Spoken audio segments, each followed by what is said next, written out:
Las campanas de San Pedro dan las 9 cuando te detienes al borde de la calle empedrada, con el maletín de médico en la mano derecha y el abrigo oscuro protegiéndote del aire húmedo de la noche limeña de 1871. Acabas de salir de la casa de un paciente en la calle de Malambo y mientras caminas hacia tu propia vivienda, muy cerca del centro, sientes que la ciudad respira de una manera distinta. Hay un murmullo lejano de voces, una carreta que pasa despacio, el golpeteo de los cascos sobre la piedra y el ligero olor de la bruma que llega desde el mar. Esta noche has tenido más visitas de lo normal y aún así percibes que el día no ha terminado para ti. Algo te mantiene despierto, alerta, como si la ciudad te estuviera observando, esperando un gesto, una decisión, una simple visita más que pueda cambiar la forma en que ves tu oficio. Caminas por la calle angosta, rociendo con el hombro las paredes encaladas y algo descascaradas de las casonas, y piensas en las conversaciones del día, en los rumores que has oído en la Facultad de Medicina sobre una posible fiebre que empieza a asomar en los barrios cercanos al puerto. No es miedo, exactamente. Es una curiosidad tensa, un hilo suave que tira de ti. Es la sensación de que esta noche vas a comprender mejor qué significa, en realidad, ser médico en la Lima de 1871.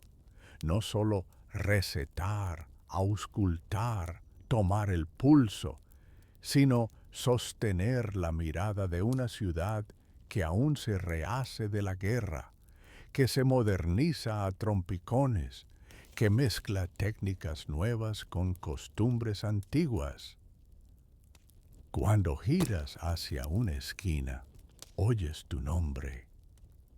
Te detienes. Una voz joven, algo agitada, resuena detrás de ti y al volverte, distingues a un estudiante de medicina que reconoces por el delantal que aún lleva mal doblado bajo el brazo. Se llama Guillermo y suele asistir a las prácticas en el Hospital 2 de Mayo. Lo ves respirar con esfuerzo, como si hubiera corrido varias cuadras. Doctor, dice cuando se acerca, el profesor Evaristo me envía a buscarlo. Hay un caso distinto en el hospital. Dice que si no está demasiado ocupado, le gustaría que usted lo viera esta misma noche. La petición se queda suspendida en el aire frío. Piensas en tu cama, en el cansancio que te pesa en la nuca, en las visitas que te esperan mañana, pero también en la extraña excitación que te despierta la palabra distinto. Miras al muchacho, miras la calle silenciosa, miras tus propias manos y te das cuenta de que la decisión que tomes ahora va a marcar el tono de toda la noche. Antes de continuar, quiero agradecerte por estar aquí, por regalarme estos minutos de tu atención en una noche tranquila. Si disfrutas de este tipo de historias para dormir, te invito a dejar un me gusta y a suscribirte para que podamos encontrarnos en más noches como esta. Y me encantaría saber desde dónde me escuchas. ¿En qué ciudad, en qué país estás ahora mismo? Dejando que esta voz te acompañe. Cuéntamelo en los comentarios. Poco a poco vamos tejiendo una pequeña comunidad de oyentes repartidos por el mundo. Ahora sí, volvamos a las calles de Lima, A esa noche en la que decides si sigues de largo hacia tu casa o aceptas una visita más. Respiras hondo y asientes. Le dices a Guillermo que te guíe hacia el Hospital 2 de Mayo. Él se relaja visiblemente, como si hubiera temido que te negaras, y se coloca a tu lado, un paso por detrás, con el respeto que los estudiantes guardan por los médicos formados. Caminan juntos por la ciudad casi vacía. Escuchas el roce de tus botas y las suyas sobre la piedra, el lejano rumor del rímac, el sonido amortiguado de una ventana que se cierra mientras avanzas. Observas la Lima que te rodea. No es la ciudad brillante de los libros ni la ciudad caótica de las guerras recientes, sino una mezcla extraña. Pasas junto a una casona con balcón de madera labrada, cerrado por celostes. Imaginas los ojos curiosos que, detrás de la madera, siguen tus pasos sin mostrarse. Más adelante, distingues la silueta de una farola de gas recién instalada, con su llama reducida, y recuerdas cuando las calles dependían solo de la luz de las velas y de la luna. Preguntas a Guillermo qué clase de caso es. Él se toma un momento antes de responder. Te dice que se trata de un hombre de unos 50 años, llegado desde el puerto, con fiebre alta, dolores abdominales y manchas en la piel. Han intentado enfriarlo con paños. Han probado algunas de las mezclas habituales, pero nada baja la fiebre. El profesor Evaristo cree que podría tratarse de algo que no han visto antes, o al menos no de esta forma. Tal vez una variación de las fiebres que llegan con los barcos. Tal vez algo relacionado con las aguas del puerto. Mientras escuchas, sientes que el relato del muchacho se enlaza con los rumores que circulan desde hace días. En la plaza, en la botica, incluso en las charlas breves que compartes con otros médicos tras las clases de anatomía, todos hablan en voz baja de una posible enfermedad nueva o de una forma más violenta de las viejas fiebres. No hay certeza, solo especulación. Y ahora tú caminas hacia un posible primer caso. Te preguntas, mientras apuras el paso, ¿cuál es tu lugar exacto en esta ciudad? Eres un médico relativamente joven, ya con algunos años de práctica, con pacientes que confían en ti, pero aún lejos de la autoridad incuestionable de los maestros.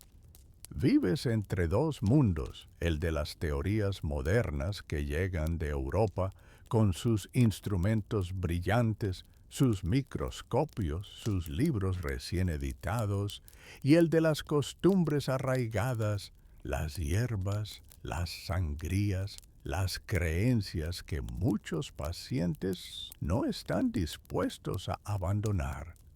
A veces sientes que tu labor consiste sobre todo en tender puentes entre esos mundos. Esta noche, sospechas, vas a caminar sobre uno de esos puentes, sin ver bien qué hay debajo. Al cabo de unos minutos, el edificio del Hospital 2 de Mayo se recorta ante ti. Reconoces su silueta amplia, con patios internos y corredores, inaugurado hace poco más de una década como símbolo de modernidad. Para la Lima de Mío, este hospital es casi una promesa de futuro. Amplios pabellones, una organización más clara, cierta intención de estudiar las enfermedades de manera sistemática. Sin embargo, también sabes que, a ciertas horas, ese orden se desdibuja y se revela lo básico: el sufrimiento humano y los recursos siempre escasos.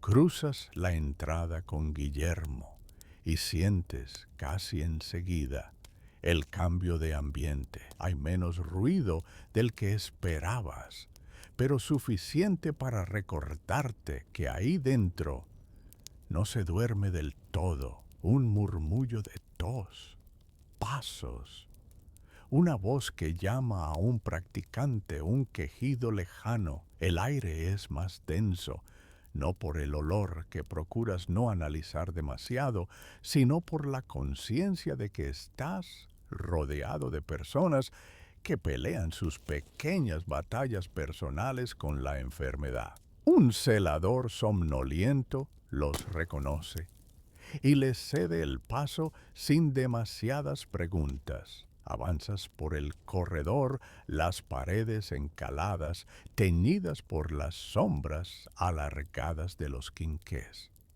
Mientras caminas, tu mente repasa antiguos casos, comparando síntomas, evocando nombres de enfermedades y teorías. Te preguntas si lo que verás esta noche se ajustará a algo que conoces, o si, por el contrario, vas a enfrentarte a un rompecabezas que aún no tiene nombre. Llegas al pabellón donde han colocado al paciente del puerto. La sala es grande, con varias camas de hierro alineadas, separadas por cortinas ligeras, o a veces por nada.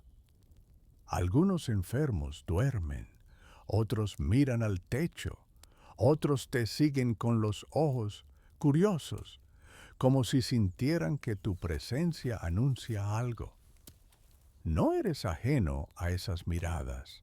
Sabes que, para muchos, el médico no solo trae remedios, sino también noticias, explicaciones, a veces esperanza, a veces resignación.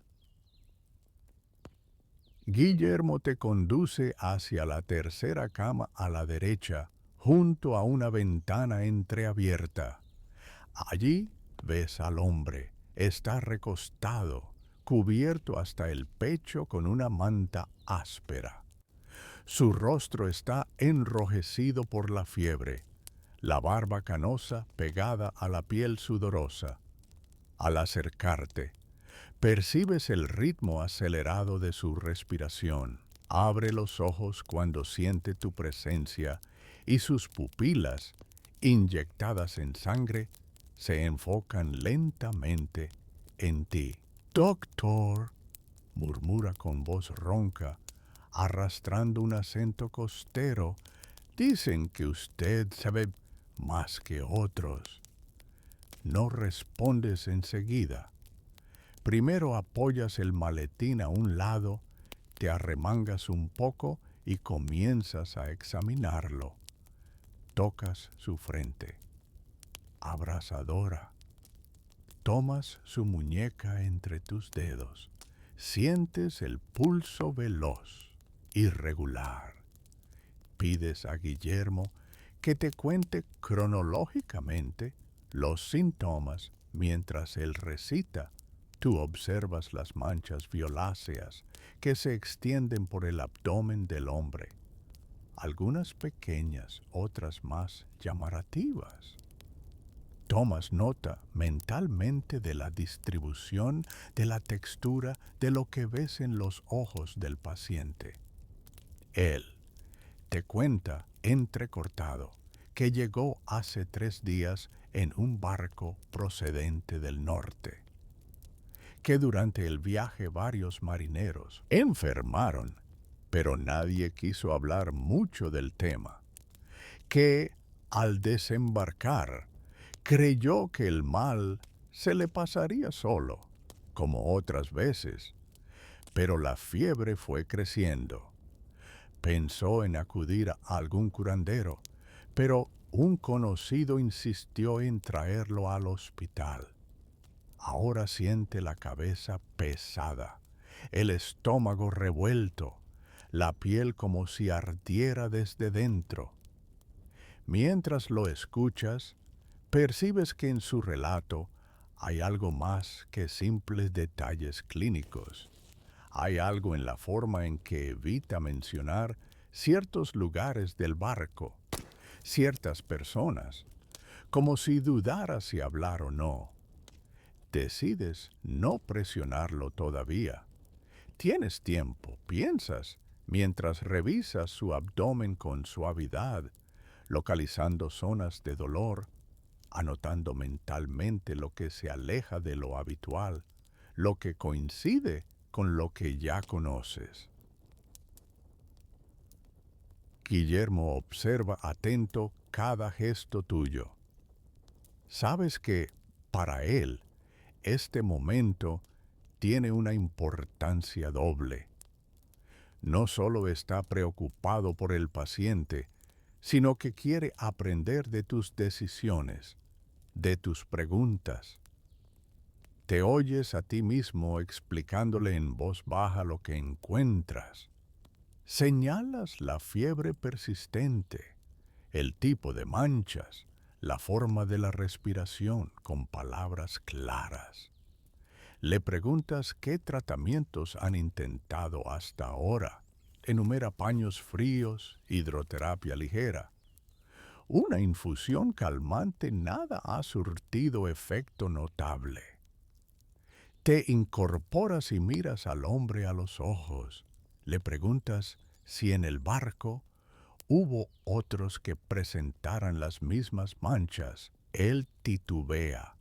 Mira hacia el techo, hacia la ventana, hacia tu rostro. Finalmente, asiente despacio. Te cuenta que en la bodega, donde se guardaban ciertos cargamentos, hubo 2 marineros que empezaron con fiebre alta y dolores. Uno de ellos murió en alta mar, con la piel cubierta de puntos oscuros. Nadie quiso tocar demasiado el cuerpo, lo envolvieron rápido en una lona y lo arrojaron al océano. El capitán ordenó silencio. No querían desembarcar en el puerto con fama de llevar peste. La palabra no se pronuncia, pero está ahí, flotando, mientras escuchas. No sientes pánico, pero sí una atención renovada. Algo del relato coincide con los murmullos que has captado estos días. Marineros enfermos, cuerpos arrojados al mar, un capitán que pide discreción. Piensas en las teorías nuevas sobre contagio, en los debates recientes sobre miasmas y gérmenes invisibles, en las voces que aseguran que ciertas enfermedades viajan en los barcos, escondidas en las ropas, en las ratas, en el agua. Tomas una decisión. Vas a quedarte un buen rato junto a este enfermo. Vas a observar su evolución durante la noche. No será la noche de sueño que imaginabas, pero será una noche que quizás te dé respuestas. Das instrucciones a Guillermo para que prepare agua fresca, coloque paños limpios y traiga una libreta donde puedas anotar.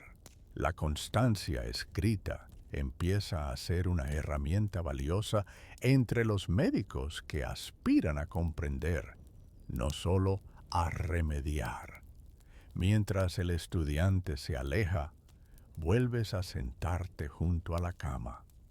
El hombre cierra los ojos por un momento.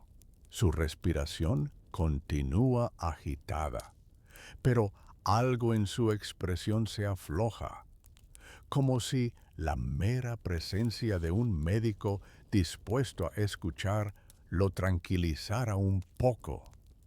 No le prometes curación, ¿sabes qué? Sería imprudente. Le prometes, en cambio, atención, observación, el compromiso de hacer cuanto esté en tus manos. A veces eso es lo único que puedes ofrecer y sin embargo, muchas noches es más de lo que la mayoría recibe. Te quedas un rato en silencio, escuchando. El hospital se mueve a tu alrededor con su ritmo propio. Oyes pasos lejanos, el chirriar de una puerta, un toser profundo en otra cama. Piensas en tu propio cuerpo, en el cansancio que ya no sientes tanto ahora que tu mente está ocupada, en el modo en que la medicina no solo te pide estudiar, sino también renunciar a ciertas comodidades. Sabes que hay colegas que se limitan a las consultas diurnas, a las visitas pagadas en casonas elegantes. Tú, sin embargo, te sientes desde hace tiempo atraído por estos espacios donde la ciudad muestra su fragilidad sin ornamentos. Al cabo de un rato, regresa Guillermo con lo que le pediste.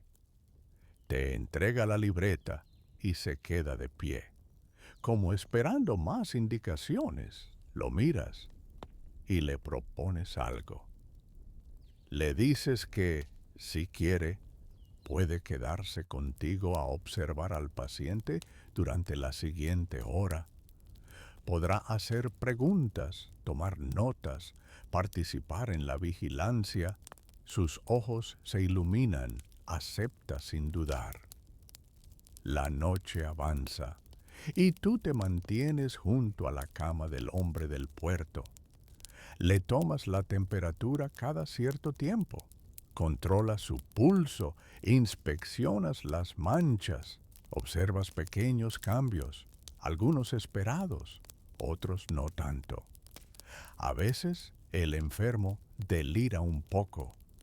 Menciona nombres que no conoces, habla de una bodega oscura de cajas apiladas que nadie debe abrir, de un olor extraño que impregnaba todo, de ratas que parecían más audaces que de costumbre.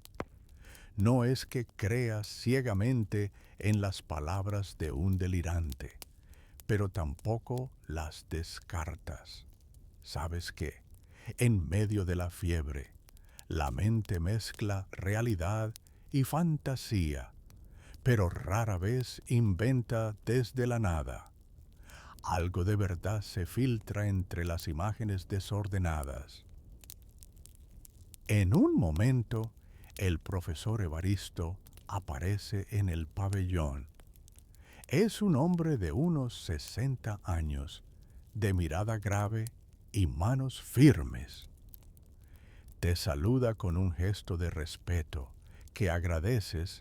No todos los médicos de mayor edad muestran apertura hacia las ideas de los más jóvenes. Se acerca a la cama, examina al paciente contigo, escucha tus observaciones, le hablas de lo que has oído sobre el barco, los marineros enfermos, el cuerpo arrojado al mar. Él frunce el ceño, pensativo. Te comenta que no es el primer caso que ve con síntomas similares en las últimas semanas, aunque ninguno tan marcado como este. Hay un patrón, dice, pero aún no logran definirlo con claridad. Te cuenta que, hace unos días, llegó un joven estibador con fiebre y manchas leves. Pensaron en una infección común, pero el cuadro evolucionó de manera extraña. Murió al tercer día, justo cuando parecía mejorar. No alcanzaron a estudiarlo como hubiesen querido. La presencia del profesor, su voz calmada, refuerza la sensación de que estás en medio de algo importante, pero no de forma grandilocuente, sino silenciosa, casi íntima. No se trata de descubrir una nueva enfermedad para recibir gloria, sino de entender mejor cómo vivir y trabajar en esta ciudad que se conecta cada vez más con el mundo a través de barcos y mercancías. Evaristo te mira con cierto brillo en los ojos y te dice que tiempos como estos exigen médicos capaces de observar con paciencia, de registrar, de compartir hallazgos con otros, en lugar de encerrarse en sus propias teorías. Pasas un rato escuchando sus reflexiones. No son discursos abstractos, sino comentarios concretos. Menciona cómo han cambiado los casos desde que el puerto recibe más barcos extranjeros, como algunas enfermedades parecen viajar desde océanos lejanos. Te habla de un colega que regresó de Europa hablando de microbios invisibles, de seres minúsculos que podrían explicar el contagio. Muchos se rieron, otros escucharon con curiosidad. Tú, mientras tanto, te colocas en un punto intermedio. Dudas, pero tomas nota mentalmente. No necesitas adherirte de inmediato a una teoría para aprovechar las preguntas que plantea. La noche se hace más profunda. En algún momento el profesor se retira a descansar un poco, no sin antes agradecer tu presencia y sugerirte que, si tienes fuerzas, te quedes hasta el amanecer para ver en qué deriva el cuadro. Tú aceptas. Sientes que estás en medio de una pequeña encrucijada. Podrías irte a dormir unas horas, presentarte temprano al hospital y retomar el caso con la mente fresca. Pero también podrías quedarte, atravesar con el paciente esas horas en las que la fiebre suele cambiar, en las que la ciudad duerme y solo algunos ojos permanecen abiertos. Decides quedarte.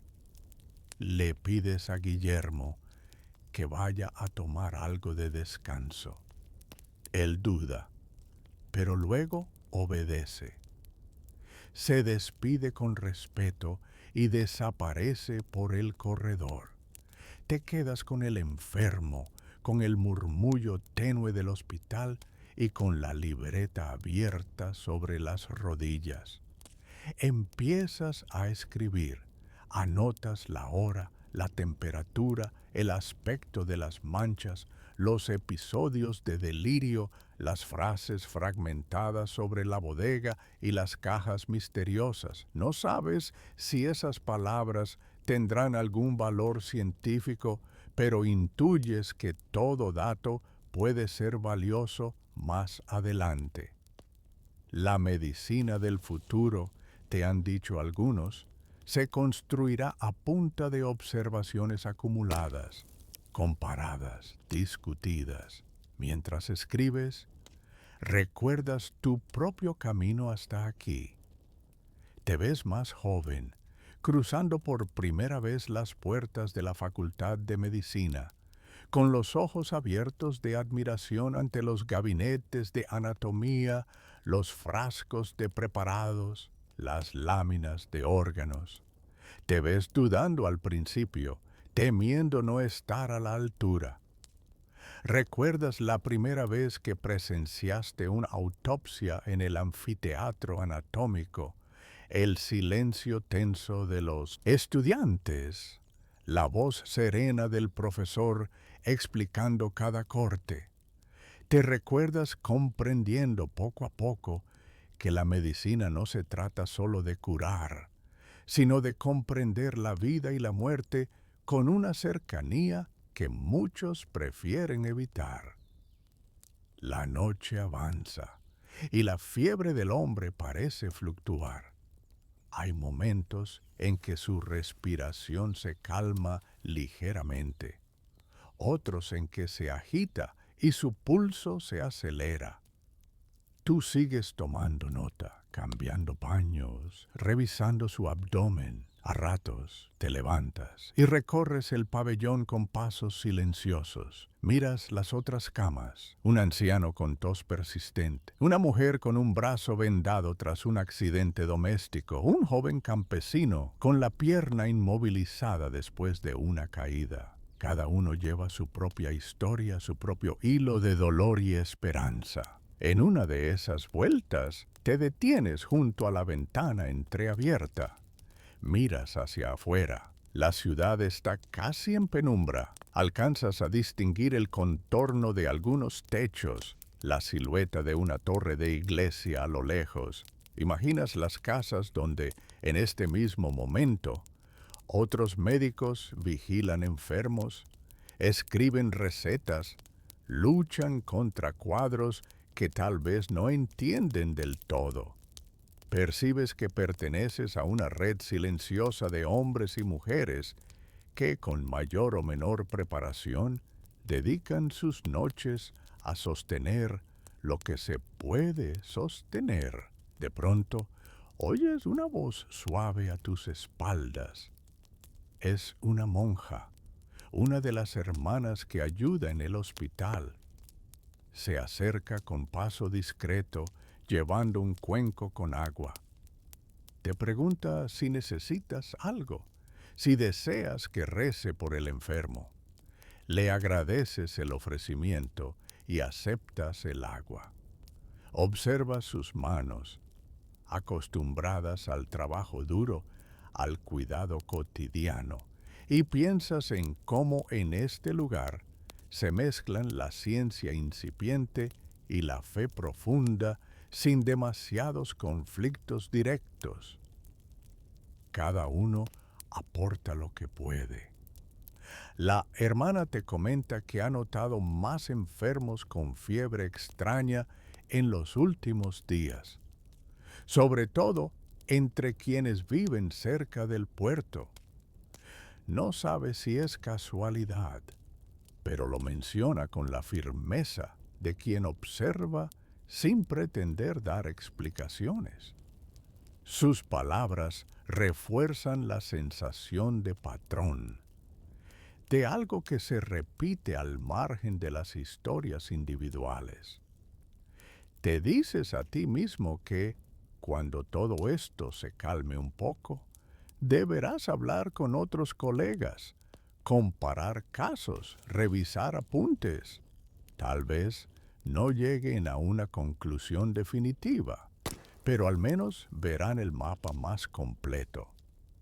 El tiempo pasa y con él tu cansancio empieza a hacerse notar de nuevo.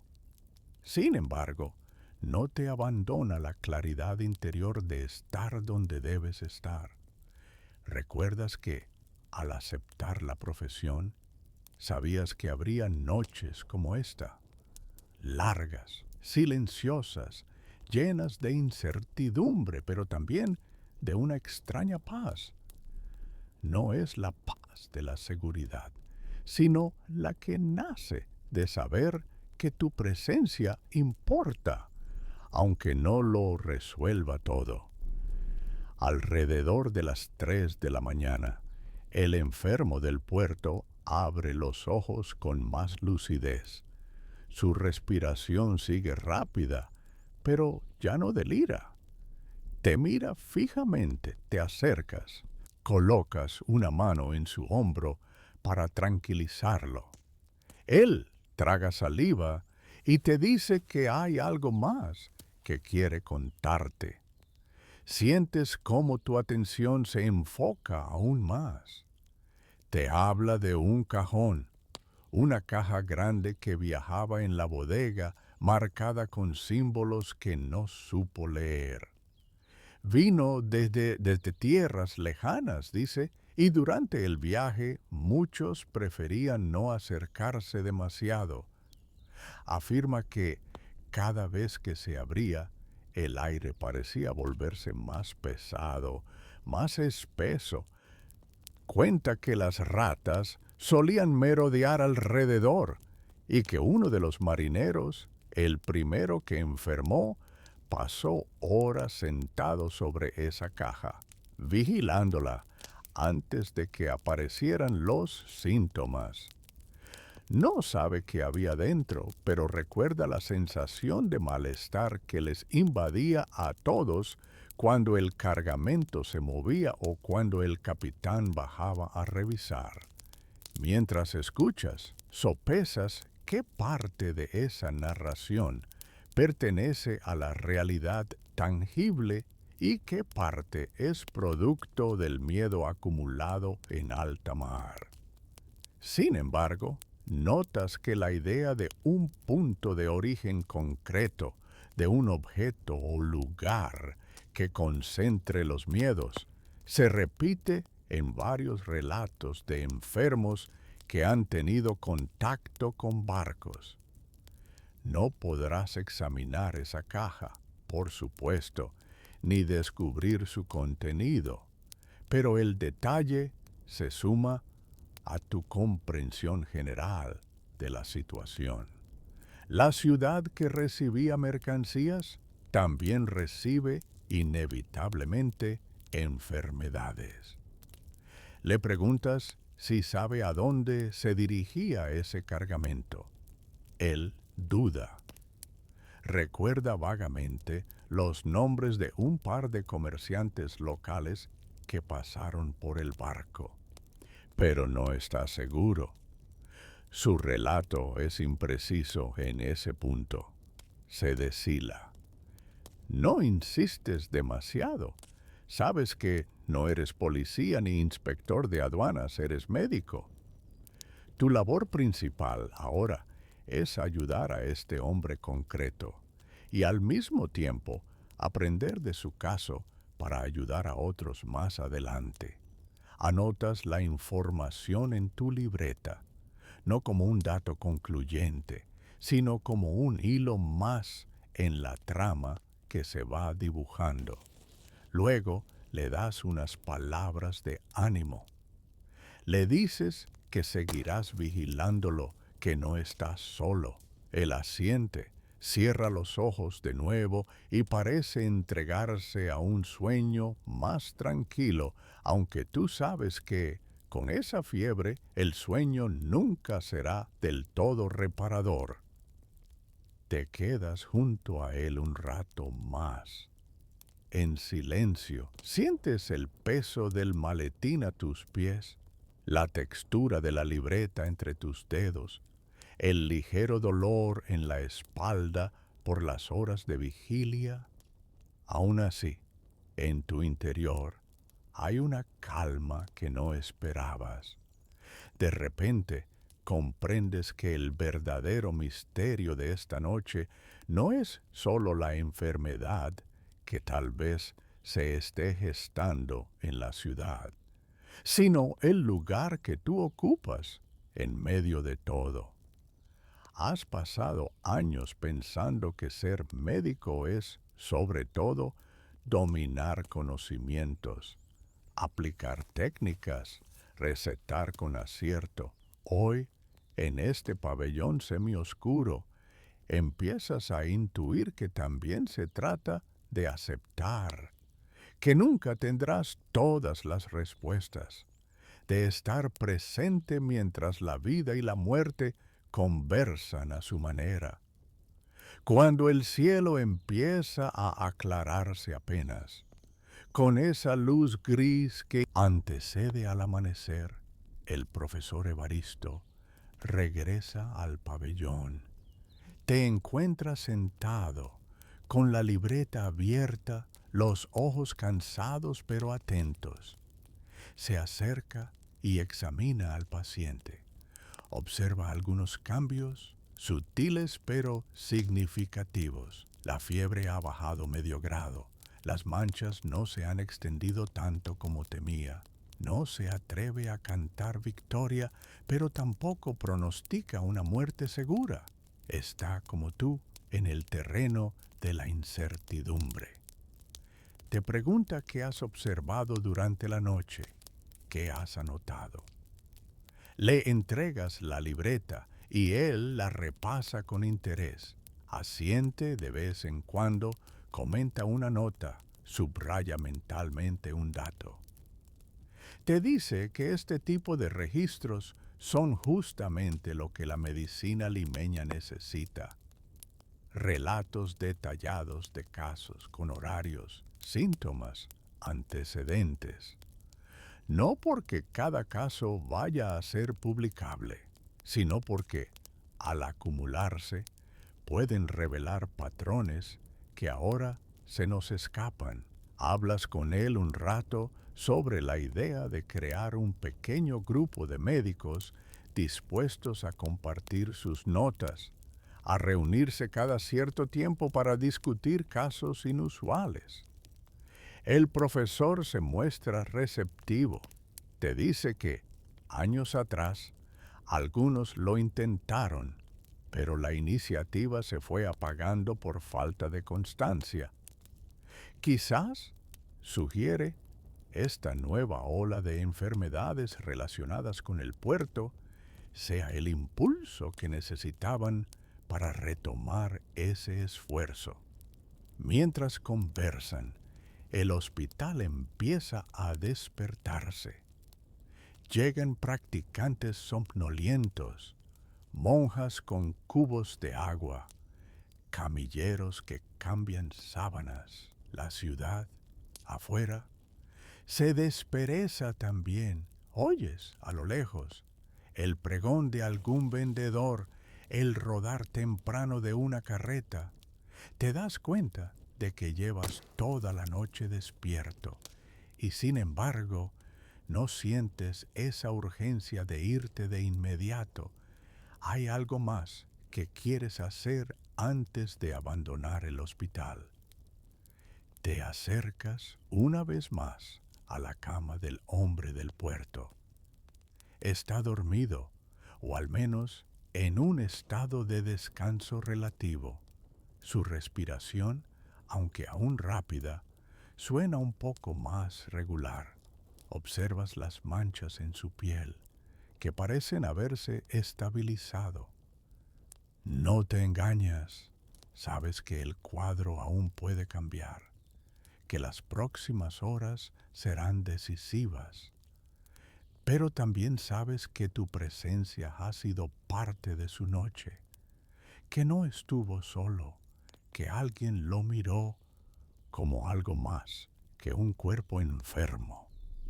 Te inclinas y ajustas con suavidad la manta sobre su pecho. No es un gesto heroico, ni siquiera médico, es simplemente humano.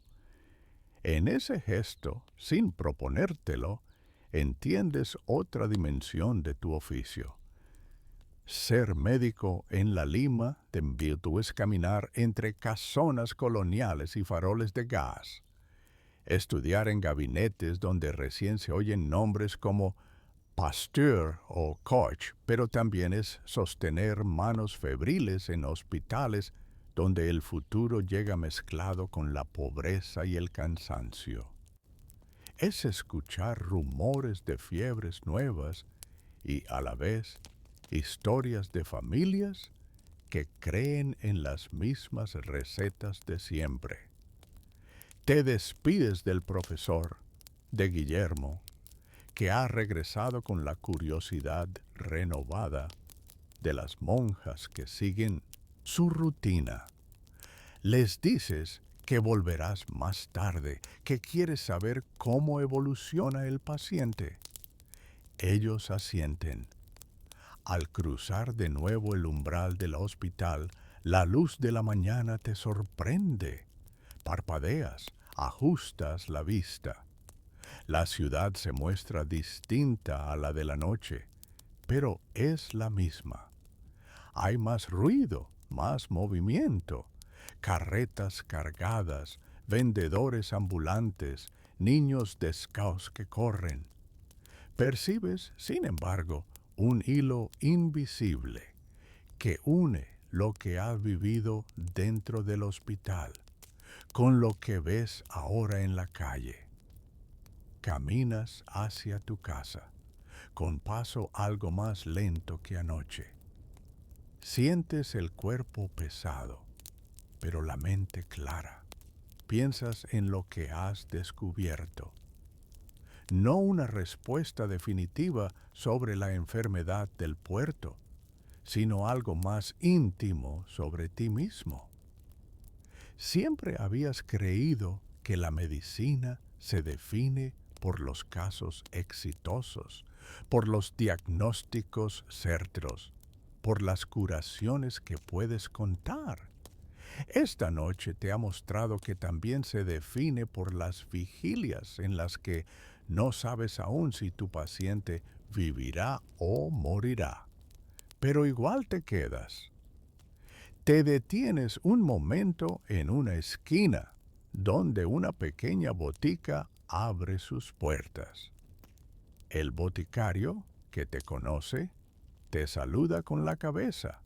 Intercambian un par de frases sobre las noticias del día. Él te cuenta que han venido marineros buscando remedios para fiebres extrañas, que algunos hablan de barcos donde la muerte viaja en silencio. Tú escuchas, sopseas, añades esos testimonios a tu mapa mental. No entras. Sin embargo, tienes por delante un par de horas para descansar antes de tus visitas matutinas y prefieres guardar fuerzas. Mientras sigues caminando, te fijas en detalles que otras veces ignoras. Miras las mujeres que barren las aceras, los hombres que cargan sacos, los vendedores que gritan su mercancía. Piensas que todos ellos, de una forma u otra, dependen de que haya médicos dispuestos a entender las enfermedades que se mueven por la ciudad. No eres un héroe, lo sabes, pero formas parte de un tejido que sostiene la vida cotidiana. Esa conciencia, lejos de abrumarte, te da una tranquilidad nueva. Llegas por fin a tu casa.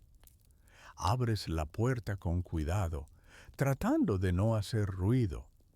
El interior está en penumbra. Dejas el maletín sobre una mesa, te quitas el abrigo, sientes el alivio de liberar tus hombros. Podrías tirarte en la cama y dormir de inmediato, pero antes te sientas un momento junto a la ventana, con la libreta en la mano. La abres por la página de la noche y lees lo que escribiste. Vuelves a ver, entre líneas, al hombre del puerto, la bodega oscura, la caja misteriosa, las ratas, la fiebre, la respiración agitada. También te ves a ti mismo, despierto a Ted entre el cansancio y la curiosidad. Añades una última anotación, no clínica, sino personal. Escribes que, más allá del diagnóstico que se confirme o no, esta noche te ha mostrado con claridad el verdadero corazón de tu profesión. Estar presente cuando otros duermen, sostener la mirada de una ciudad que aún no sabe que la acecha, aprender a convivir con la duda sin dejar de actuar. Escribes que tal vez nunca descubras qué había en la caja del barco, pero sí sabes qué hay en ti. Una voluntad obstinada de acompañar, de observar, de tejer con cada caso un saber más amplio y más humano. Cierras la libreta, la colocas con cuidado en un estante, sabiendo que volverás a ella, que no será la última noche en que anotarás fiebres, manchas, historias. Te levantas, te acercas a tu cama. El cansancio Ahora que lo dejas entrar, se despliega por todo tu cuerpo, pesado pero dulce. Te recuestas despacio, sientes la tela del colchón, el murmullo lejano de la ciudad que ya se ha lanzado de lleno a su día. Antes de dejarte vencer por el sueño, piensas por un instante en el hombre del puerto. No sabes cómo estará cuando regreses al hospital, si esa ligera mejoría se habrá consolidado o si la enfermedad habrá tomado otro rumbo. Sorprendentemente, esa incertidumbre ya no te inquieta. Has hecho lo que podías hacer esta noche. Has estado allí cuando él más lo necesitaba. Eso, comprendes, también es parte fundamental de lo que significa ser médico en esta Lima de 1000. Aceptar que tu tarea no es controlar el destino, sino acompáñelo con dignidad. Con ese pensamiento sencillo y firme, dejas que tus párpados se cierren. La ciudad se aleja, el hospital se difumina, el murmullo de las calles se vuelve un sonido lejano y monótono. Respiras hondo una vez, otra vez, y mientras el sueño llega por fin, ¿sabes qué? Cuando despiertes, el día te traerá nuevos pacientes, nuevos casos, nuevas dudas, pero también te traerá la misma certeza silenciosa que se ha instalado en ti esta noche. Estás exactamente donde debes estar, caminando, con paso sereno, por las calles y los pabellones de una ciudad que aprende, poco a poco, a vivir con sus enfermedades y con quienes las enfrentan. Y así, con esa comprensión tranquila, te entregas al descanso, dejando que la noche, ahora sí, termine de apagarse dentro de ti.